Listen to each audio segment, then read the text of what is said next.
Praise the Lord everyone. नीति वचन 28 अध्याय उसका 27 पद कहता है, जो निर्धन को दान देता है उसे घटी नहीं होती, परंतु जो उससे दृष्टि फेर लेता है वो साप पर साप पाता है।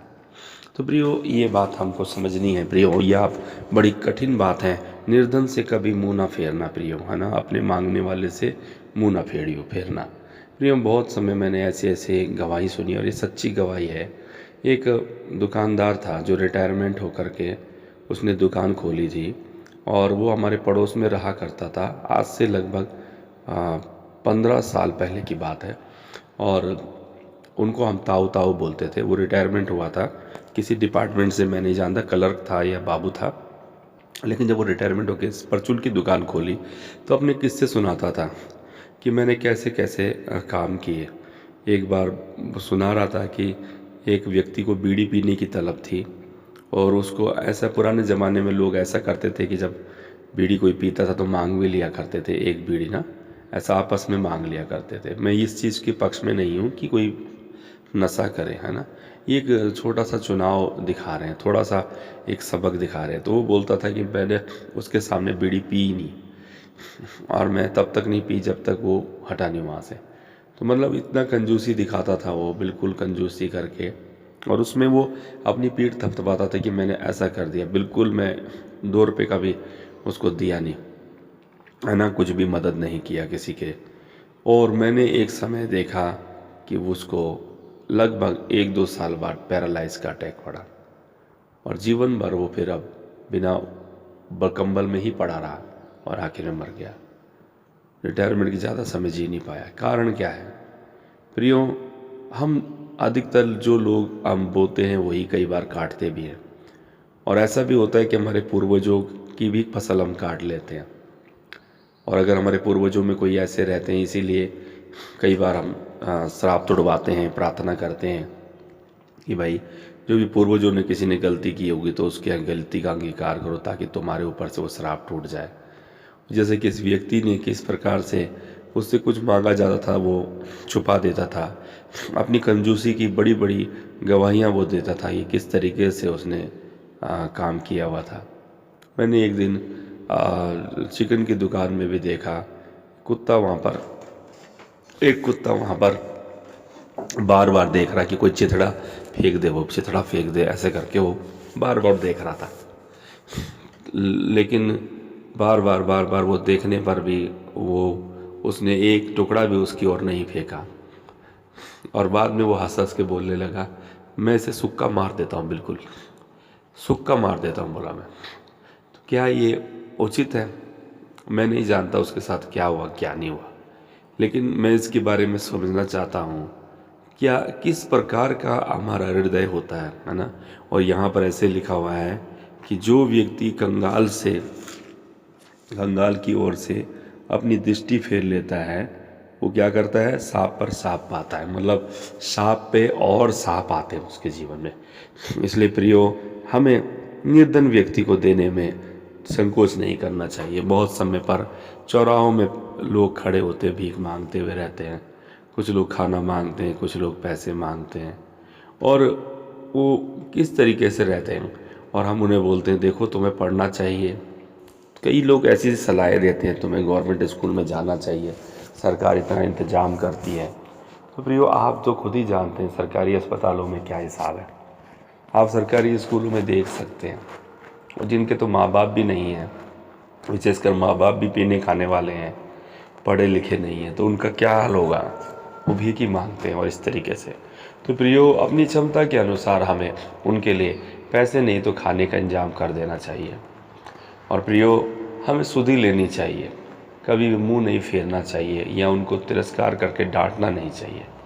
अपना बचाव तो करें लेकिन दूसरों को तुच्छ न जाने।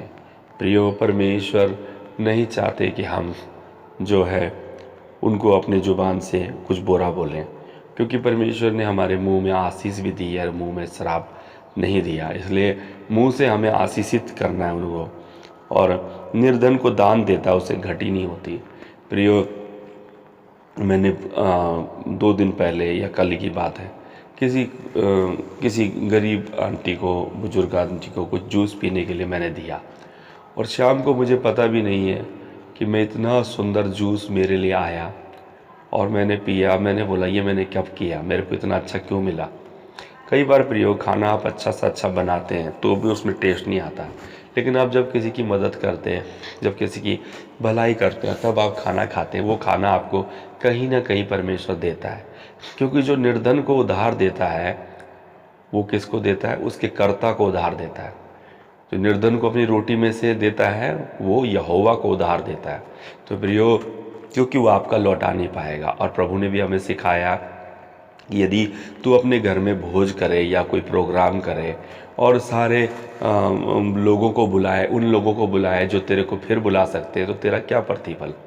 अगर तू घर में प्रोग्राम करे या कोई भोज करे तो उन लोगों को बुला, गरीबों को बुला, अनाथों बेसहारों को बुला, ताकि जब तू उनको खिलाए तो वो तुम्हें कभी ना बुला सके और वो तुम्हें कभी प्रतिफल ना दे सके, और उसका प्रतिफल परमेश्वर तेरे लेके दे। तो ये बात हमको समझना है प्रियो। तो हमें कठोर नहीं होना है, हमें न्याय नहीं करना है किसी का, हमें अनुग्रह की संतान है, हमें अनुग्रह करना है। एक बार की बात है, जब प्रभु यीशु के चेले किसी गांव से जाना चाह रहे थे, तो उस समय पर गांव वालों ने प्रभु यीशु का आदर नहीं किया, ना उसे आने दिया। चेलों को बड़ा आश्चर्य हुआ कि ये लोग कैसे लोग हैं। इन्हें पता है कि प्रभु यीशु जब आते हैं तो अंधों को आंखें देते हैं, लंगड़ों को चलाते हैं, गूंगों को बोलने की शक्ति देते हैं। तो उनके काम इतने भले भले काम करते हैं, तो भी ये लोग अपने गांव से जाने को दे नहीं रहे हैं। तो क्या करें? तो उसने उन्हें प्रभु से पूछा गुस्से में कि क्या हम इस गांव पे आग गिरा दें स्वर्ग से? तो प्रभु यीशु मसीह ने उन्हें उलाहना दे के डांटा, अरे तुम्हें क्या हुआ? तुम्हें पता नहीं तुम कौन सी आत्मा के हो? तुम किसी को न्याय मत करो, तुम अनुग्रह करो। हम किसी और गांव से चले जाएंगे। जब याद करिए प्रभु का स्वभाव कैसा है। जब एक बार गिरासेनियों के देश में प्रभु यीशु मसीह एक व्यक्ति को दुष्ट आत्मा से आज़ाद किया, तो उसमें से दुष्ट आत्माएं निकल के सूअरों के झुंड में चली गई, और वहीं 2000 सूअरों का झुंड चढ़ रहा था, जो एकदम से खड़ारे पर से गिर के पानी में गिर के मर गया। वहाँ बहुत बड़ा व्यापारियों को नुकसान हो गया। व्यापारियों ने क्या कहा कि तुम हमारी सीमा से बाहर चला जा। कहने का मतलब था उनका ये था कि वही हमको अपना नुकसान झेल लेंगे, लेकिन क्या है, तू हमें क्या नहीं कर, तंग ना कर। तू हमें क्या नहीं कर, हमें तंग नहीं कर, ना हमें छुटकारा मत दे। आज बहुत सारी लोग जो है चंगाई चाहते हैं, छुटकारा चाहते हैं, लेकिन अपनी पुरानी चीज़ों को, आदतों को छोड़ना नहीं चाहते, पुरानी बातों को, वस्तुओं को छोड़ना नहीं चाहते, पुरानी चुगलियों को, बुराइयों को, निंदा को, बैर को, नशे को, व्यभिचार को, गंदी गंदी बातों को छोड़ना नहीं चाहते। तो परमेश्वर कैसे उन्हें अपनाए? जब ही कुछ दिन पहले किसी बहन का हमने डिलीवरेंस किया, लेकिन उसका डिलीवरेंस करने पर हमने कुछ उसके जीवन से निकाला था, उसने वो चीज़ दोबारा मांग ली। तो कैसे हो सकता है प्रियो? हमें लौट करके उन कपड़ों पे नहीं जाना है। जब अंधे बर्तिमाई ने चंगाई पाई तो प्रभु से वो मांगने लगा, तो प्रभु ने बोला तुझे क्या चाहिए? क्योंकि प्रभु जानता था इसकी मांगने की आदत है, ये भीख मांगने की आदत है, हो सकता है ये फिर मुझसे पैसे ही मांगे, है ना। तो प्रभु ने बोला भाई तुझे क्या चाहिए? तो उसने कहा यही कि मैं 2 आंखें मैं देखने लगूं। आपको पता है उससे पहले वो अपना कपड़ा फेंक करके आया था, उसी कपड़े में जिसमें वो लोगों से भीख इकट्ठा किया करता था, उसी कपड़े में जिसमें वो लेट जाया करता था, वही कपड़ा जिसमें वो ओढ़ भी लेता था। तो वो कपड़ा उसके लिए बहुत कीमती था, वो कपड़ा उसका बिजनेस था। आज लोग बिजनेस छोड़कर प्रभु के पीछे चलना नहीं चाहते। आज प्रभु से हम अपना काम को पहला महत्व देते हैं। प्रियो, आपने क्या परमेश्वर के निमित्त आइडल वर्शिप नहीं करी? जहाँ पर आपका रोजगार आपसे बड़ा बन जाता है, जहाँ पर आपका व्यवसाय परमेश्वर से बड़ा हो जाता है, वो उसके लिए आइडल वर्शिप है। प्रियो, आज आपका पैसा, आपका व्यवसाय, आपका हुनर, आपका टैलेंट, आपकी जॉब अगर आपके लिए बड़ी है तो परमेश्वर आपके लिए सेकंड हो गया। और यही चीज़ यहाँ पर बताई गई है कि वो निर्धन को दान देता है, उसको घटी नहीं होती, क्योंकि निर्धन का कर्ता कौन है? यहोवा है। निर्धन और धनी दोनों को यहोवा ने बनाया है, परंतु जो उससे दृष्टि फेर लेता है वो साफ पर साफ पाता है।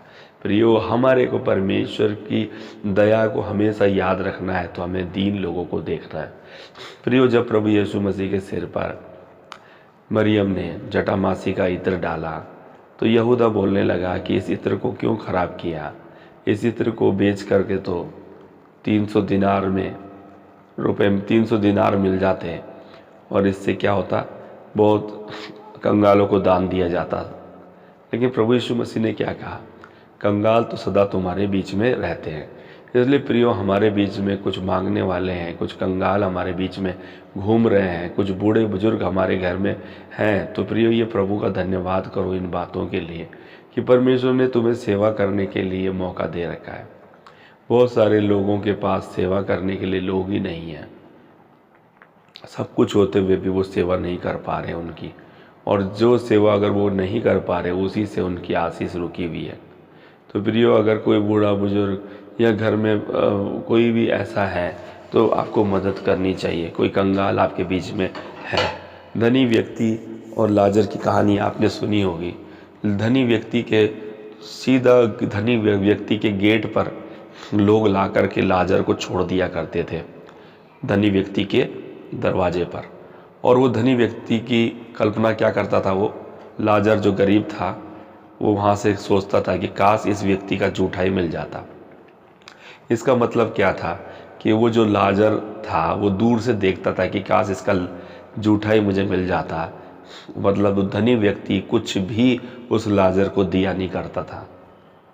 वो ऐसा लिखा भी है कि कोई उसे कुछ नहीं देता था और कुत्ते उसके घाव को चाटा करते थे। वो भूख के कारण इतना कमज़ोर हो गया। और उसमें लिखा क्या है कि जो कंगाल से अपनी दृष्टि फेर लेगा वो शाप पर शाप पाएगा। और अंत में आपने क्या देखा, प्रभु ने क्या निर्णय दिखाया कि लाजर जो है इब्राहिम की गोद में है और धनी व्यक्ति कहाँ है, आग में तड़प रहा है। और वहाँ से धनी व्यक्ति चिल्ला रहा है कि एक लाजर जो है अपनी अंगुली डुबो के पानी की एक बूंद मेरे मुंह में डाल दे, मेरे गले को तर कर दे। आज उस समय वो तरस रहा था और अब जब नरक में वो धनी व्यक्ति तरस रहा है, तो इब्राहिम ने क्या जवाब दिया कि तूने अपने हिस्से का सुख भुगत लिया है और ये अपने हिस्से का सुख भुगत रहा है, सुख भोग रहा है। और आप भी देखिए कि इस क्षणिक जीवन में 70-80 साल 100 साल की ज़िंदगी में कितना दिन है जिसमें हमने सुख भोगना है। और अनंत जीवन के लिए नरक भोगने से अच्छा है कि हम थोड़े दिन का जो दुख है इसको झेल लें, 100 साल तक का, 80 साल का, जितने साल का है, इससे ऊपर तो नहीं है, इससे ऊपर नहीं है। तो इतना अगर हम दुख झेल लेंगे, मान लिया, तो आगे अनंत जीवन, अनंत काल तक, अनंत वर्षों तक आप सुख भोगेंगे परमेश्वर के स्वर्ग में।